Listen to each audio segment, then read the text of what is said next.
Hello friends, আমার প্রচেষ্টা চ্যানেলে সবাইকে স্বাগত। আজকে আমার সেই ব্যালকনিতে যে সমস্ত গাছগুলো লাগানো রয়েছে সেইগুলো আজকে আপনাদের দেখাবো। যখনই একটা সিজন চেঞ্জ হয় তখনই গাছগুলো কিন্তু চেঞ্জ হয়ে যায়। এখন প্রচণ্ড গরমে আমার এই ব্যালকনিতে খুব বেশি সময় রোদ থাকে না, অল্প কিছু সময় থাকে। তো এখানে ছোট ছোট পটে আমি কিছু ইনডোর প্ল্যান্ট লাগিয়ে রেখেছি,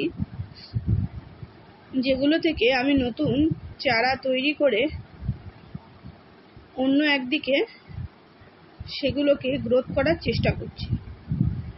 তো প্রচণ্ড গরমে আমার এই যে হাইব্রিড কোল্যাঞ্চো গাছটার সাদা, যেটা একটা গাছ ছিল সেটা 3টে ভাগ করেছিলাম, তো 2টো ভাগই মারা গেছে, একটা ভাগই বেঁচে আছে। দেখা যাক শীত অবধি ওটা থাকে কিনা।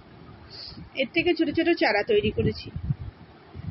আর এইখানে একটু 6 ইঞ্চির যে বড় বড় কালো পট রয়েছে,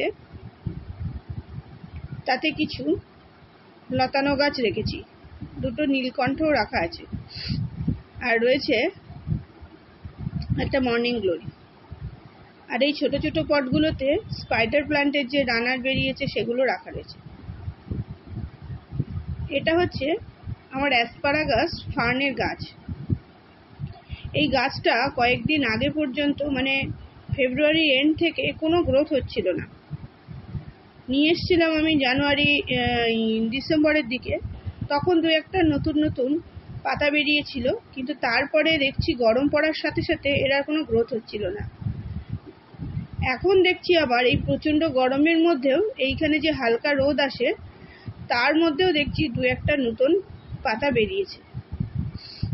এই গাছে কিন্তু খুব বেশি জল দেওয়া লাগে না, রোদ্দুরে আমি রেখে দেখিনি।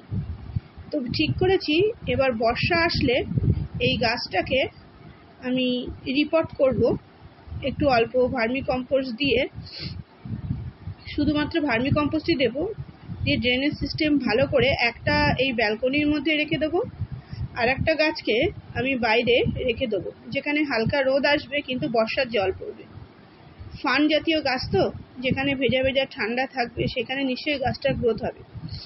এর মধ্যে স্পাইডার প্ল্যান্টের মতো মানে কিছু কিছু ছোট ছোট যে মূলের মধ্যে যে অংশগুলো থাকে তার মধ্যে এরা জল স্টোর করে রাখে, তাই জলটা খুব বুঝে দিতে হয়।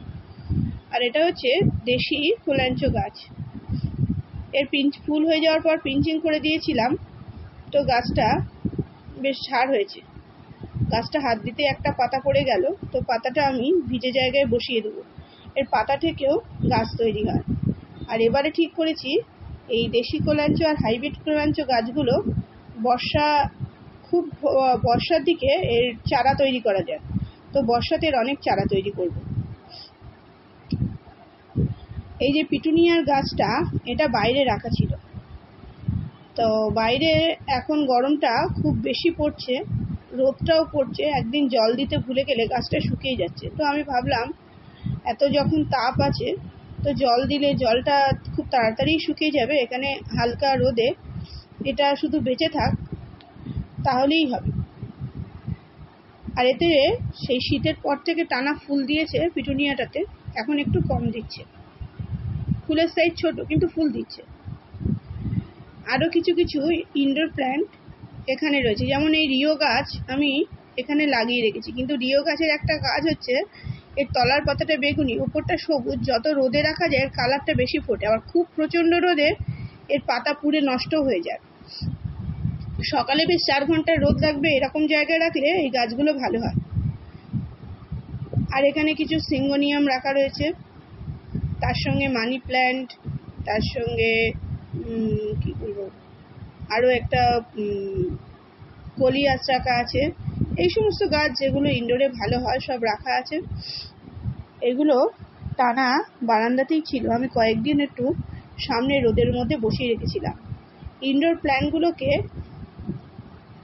প্ল্যান্ট বলে তো কিছু হয় না, যে সমস্ত জায়গায় রোদ থাকে, সেই সমস্ত অল্প রোদ থাকে সেখানে এই গাছগুলো সারভাইভ করে।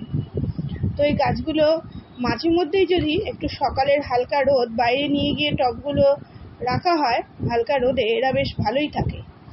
সেটা মাসে একবার নিয়ে গেলেও হবে, কিংবা 15 দিন অন্তর একবার বাইরে 2-1 দিনের জন্য রোদে রেখে দিলাম, তারপর আবার ঘরের মধ্যে রেখে দিলে ভালো হয়।